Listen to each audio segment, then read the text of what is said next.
Welcome to C Weezy Sports Picks Podcast. I'm with my man C Rob, and this is Chris Wise. I am your host.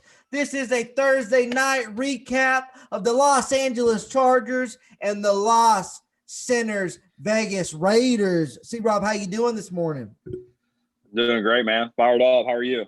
I'm doing great. Fired up. It's Friday. I'm thankful to be alive. I'm thankful to have breath this morning and use these mouthpieces that we got to bring the energy to you on Friday to lead you into this weekend. What did you think of the game last night? And let's start with your man, the young QB from Oregon, looking great. Well, let me tell you this. What I learned from last night is Herbert is a bad man. Dude, the rookie has gotten better and better and better as the season went on. I picked him up in fantasy. He's been my number 2 quarterback behind my man Aaron Rodgers. Last night he displayed that he is going to be a top 10 quarterback in this league for years to come. Just accuracy is the one thing, and the arm strength. He led his team to victory. I mean, you know, I could say that the Raiders, they let that game slip away. And I would say it was more of John Gruden not having a pair of balls to go for it on 4th down when you're in overtime and you're going to trust your defense when they couldn't stop Justin Herbert and all the undrafted rookies playing at receiver. They couldn't stop them all night. You're going to give them the ball back where if they score, they win. Doesn't make sense to me, man. Doesn't make sense. Man, I know you got a hot take on that. Yeah, I know. I got a fucking real hot take on that. But while I was sitting there thinking, man, Herbert just reminds me of sherbet ice cream because the boy's got all the moves. He can run, his accuracy, and he's smart, dude. This kid is so young, but he was throwing dimes yesterday, man. One play, 2nd or 3rd down, he rolls out to his right. He's almost in full sprint. I don't know if you saw this. He throws back across his body, and there's a defender on Hunter Henry's left shoulder. He throws it where Henry has to dive and catch it. I believe it was a 3rd down. It was a dime, and I know Troy saw it and Buck saw it, and they pointed that out. This kid tied the record book last night with 27 passing TDs. He has 2 games left to break the record. He's going to break the record. This kid has been a stud. We talked yesterday about, I think that Lynn could possibly be gone. They've won the last 2 games. They've had a ton of injuries. Lynn might not be gone. They might give him another opportunity. James has missed the safety. Darwin James from, Florida State? He's missed the last 2 years being injured. They got Bosa on that side. So Lynn might get another opportunity. But, dude, I got a hot take real quick. Rob, no defense, sure. Marinelli. Listen, I know you were a D coordinator back in the day for Tampa fucking 20 years ago. And you were defensive coordinator a little bit with the Bears when they had a good defense. But you have been absolutely terrible for the Lions as a coach. The only team ever to go 0-16. You're the head coach. You're a defensive coordinator for the Dallas Cowboys. And last night, I know you're missing a couple starters, but you saw a team that couldn't stop a nosebleed. And they took that game into overtime. And you have the ball, 1st and goal inside the 5. You run Jacobs twice. I get it.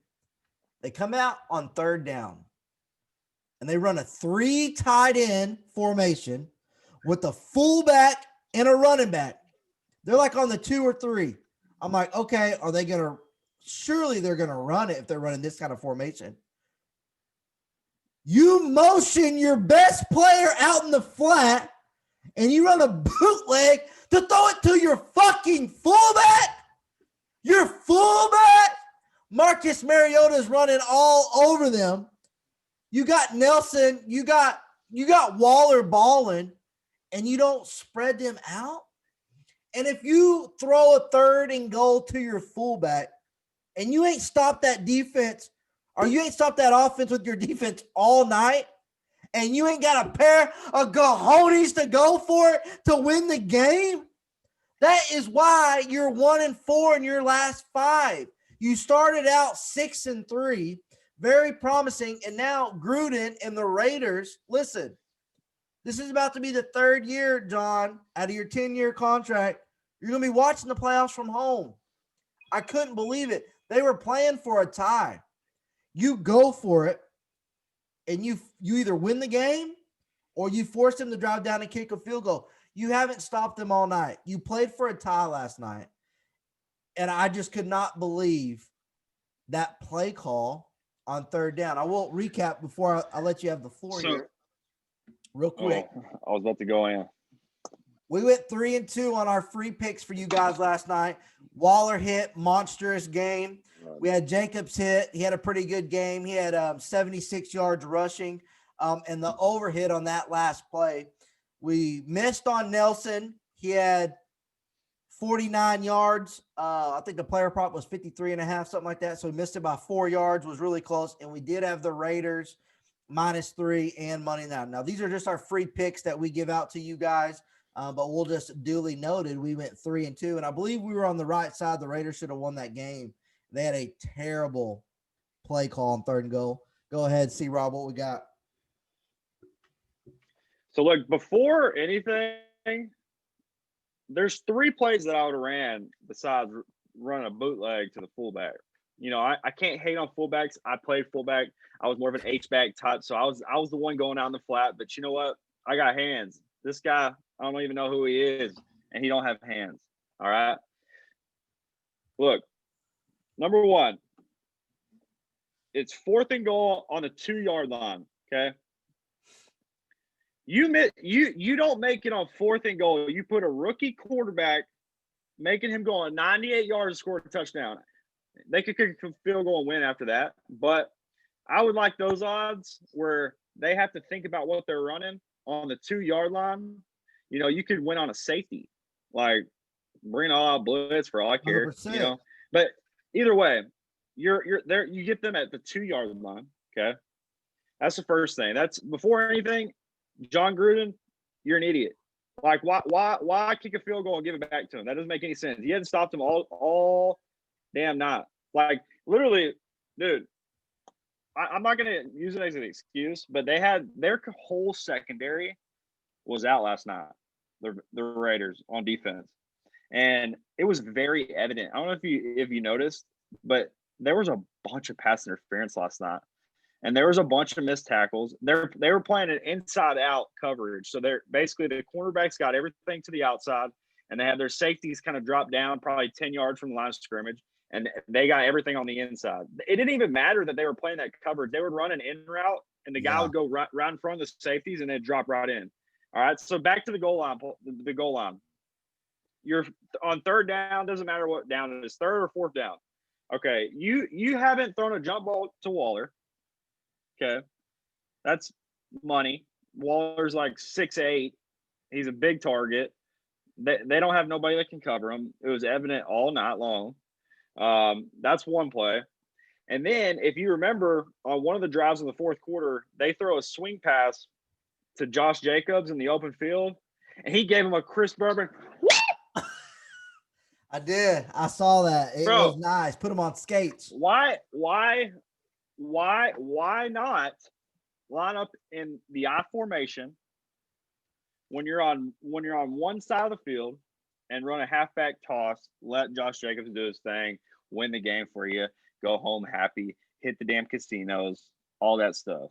You know, that's one thing. Another thing, 3rd play that you could have ran. You go shotgun formation, okay? Since nowadays, let me tell you something. The 2 tight ends, 3 tight ends formations, it ain't shit these days, man. No. The Cowboys do it all the fucking time, and they don't get shit. Like, I don't understand. And let me tell you something. If you're thinking Jason Witten's going to be your blocking tight end at the age that he is, that boy, he got plowed into the ground. He got pushed back into the running back. You know, Jason Witten, he's known for being a blocker, and I respect him a lot for being a blocker, but he's just out of his time. 10 years Yeah, ago.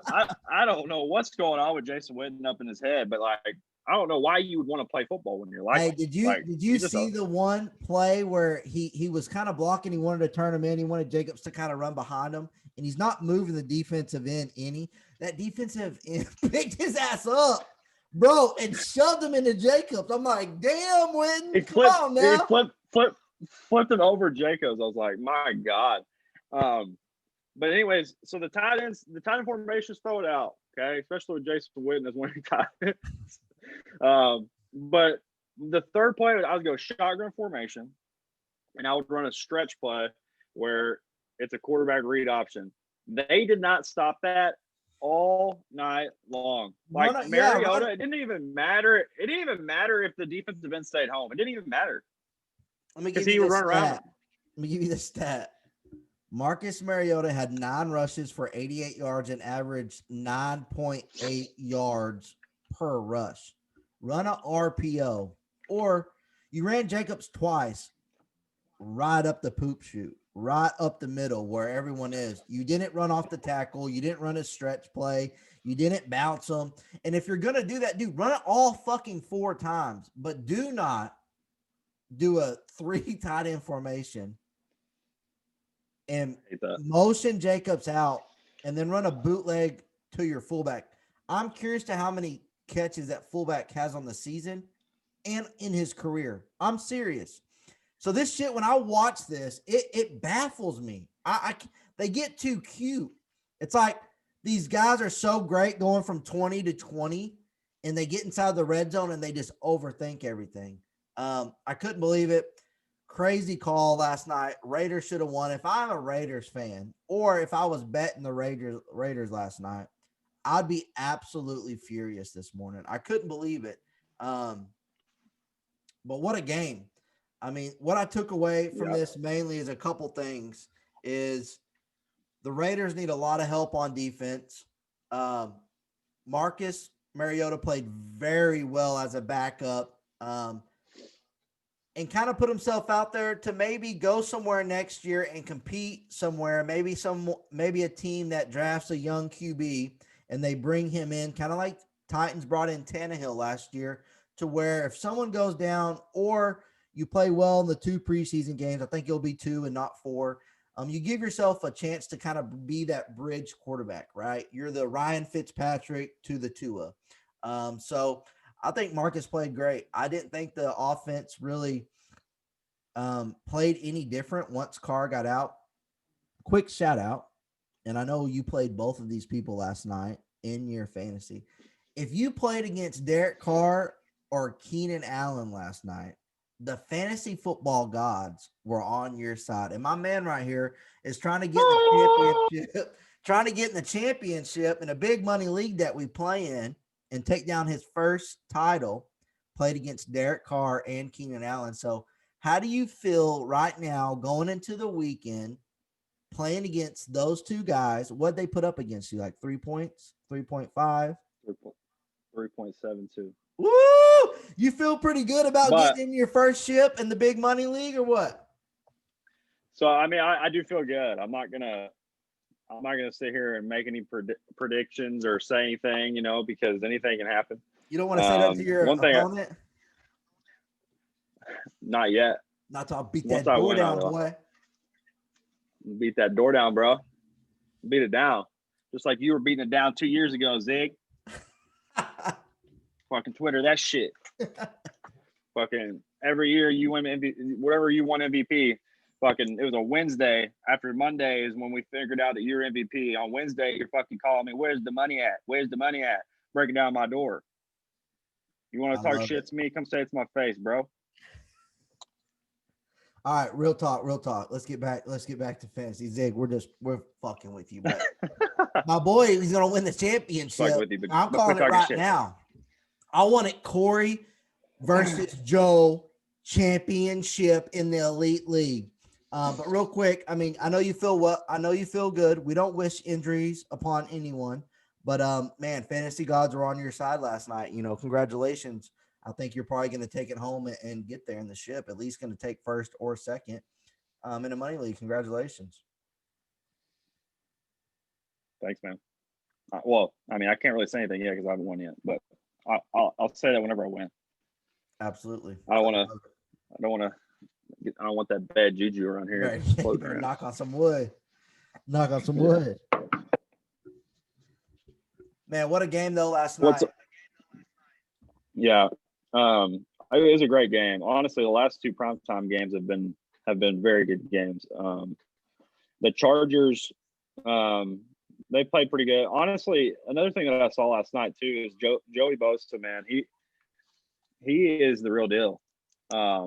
He made a very big play that nobody really thinks, because on defensive lines like that you see the sacks, tackles for loss, stuff like that. But late in the game, he made a play on Josh Jacobs. Like it was right at the line of scrimmage where if Josh Jacobs gets behind him, then he's pretty much gone. He makes a huge tackle in the open field. And I really like Joey Bosa. So they need to have some consistency. I think their defense gets real injured because honestly, last year before that, Chargers defense was on the rise. In fantasy, a lot of people were getting them. They were almost like the Legion of Boom at one point, with a good front seven. And then they just kind of had injuries, and they traded Desmond King to the Titans this year. But honestly, last night you could really see that the Raiders were hurting in the secondary. That corner, I feel bad for that cornerback, 27. But he got picked. He got picked apart last night.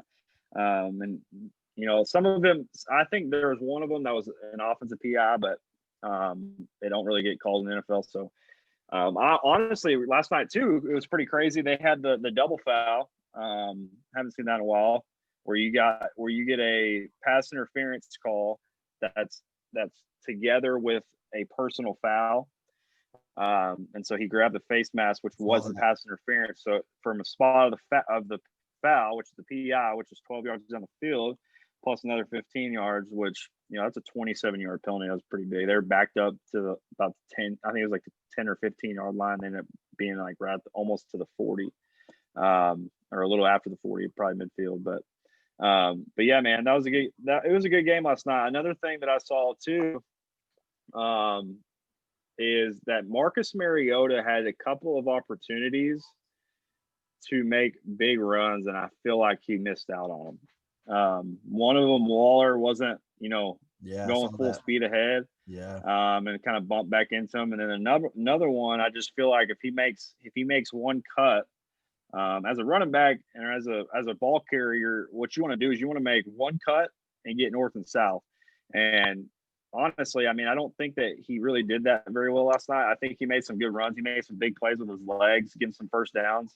But Josh Jacobs, let me tell you something. They had to give him so many carries to get his rushing yards last night. The Chargers were playing pretty tight up front, running wise, and that's why Mariota was able to run. And for them to not try that on the goal line, I'm dumbfounded by it, honestly. And you want to give Justin Herbert the ball back with 4 minutes left on the clock when you haven't stopped him all night long. Just doesn't make sense to me. Yeah, it doesn't make sense. Yeah, they did give Jacobs 26 carries last night. I want to touch on the Joey Bosa factor. That when you get penetration on the defensive line, they might not get a tackle. They might not get a tackle for a loss or get a sack.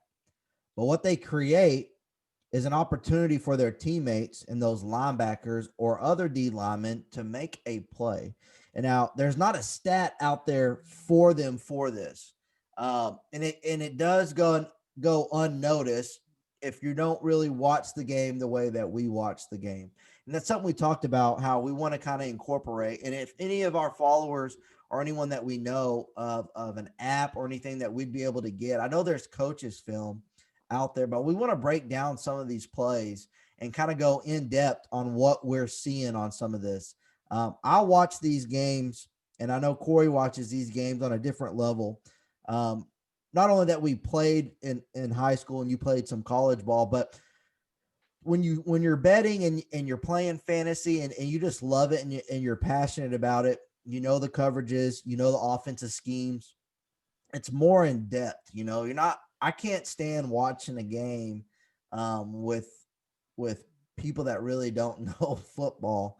And, you know, in the first quarter, second quarter, they're screaming this, they're screaming that, but you really understand it. And I would love to Mhm. pull up that third down play. I actually see it on ESPN right here, and it makes me sick. Um, and break down some of the things that we see. I think that will kind of separate us from other people. I love watching Dan Olowski, Lewis Riddick, and these other commentators and analysts that do this for a living, and breaking it down and really trying to explain it to the average Joe, right?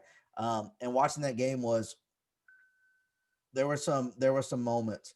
Mullins did get picked on. I believe he's number 27 for Oakland, and they were missing some secondary help. But man, every single time he was getting picked on, they were in man coverage. It seemed like, and I don't know if you put a safety over the top or if you play more zone or what you can do because it didn't look like it mattered. Herbert, Yeah, Mr. Justin Sherbert, he got all three of the flavor. Hey, that we need to make that trending, dog. It's not Justin yeah, Herbert, it's Justin Sherbert because the boy got all three of them flavors. They couldn't stop yeah. him. He They couldn't stop him. dude, and it honestly set up like the Chargers kind of played the game very well because what they were doing is they were running these intermediate crossing routes, and they would sit. It was almost like a curl route, but it was like with a little bit of a dig on the end of it. So like the receiver wouldn't run a full dig route; he would kind of just sit in between the coverage.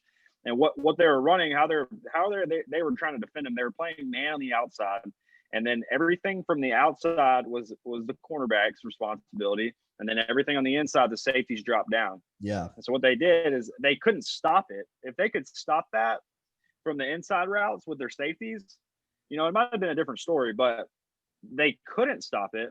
And then when they kept doing it, if you notice on that last drive, I'm gonna give a shout out to Justin Sherbert again. He stays in the pocket a second longer, takes a big hit on that last drive, right? They are running those same routes every single time. They're running those little intermediate curl dig routes. They decide to not run that and run a post down the middle of the field.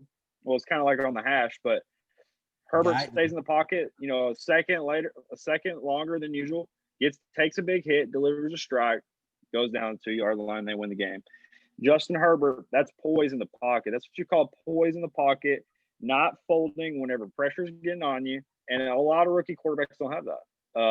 And he displayed all of his tools last night, and it was really good to see. I love seeing rookie quarterbacks do their thing, man. Especially guys that get passed up, and they're not the number one pick.